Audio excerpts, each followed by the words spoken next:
Italian high-pressure die-casting company Idra Group announced a new contract with Swedish luxury vehicle manufacturer Volvo Cars that will introduce a pair of 9,000-ton Giga Press machines to a Volvo factory in Slovakia.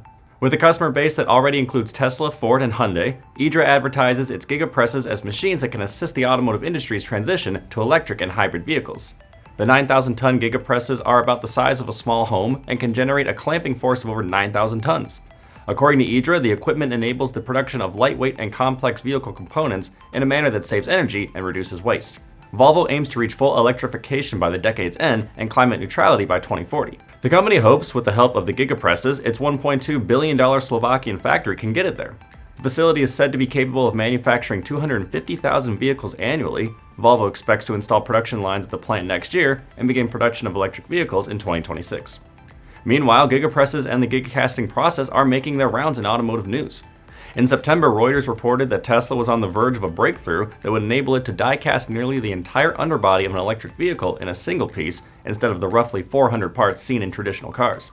Around the same time, Toyota allowed the media to view a prototype of the automaker's Giga casting equipment that could reportedly produce a third of a car body in about 3 minutes. Toyota said it plans to use its Giga casting method to make the front and rear sections of an EV in 2026. Sources familiar with Tesla's process indicated that a single large frame could be featured in a small EV, which the automaker anticipates pricing at $25,000.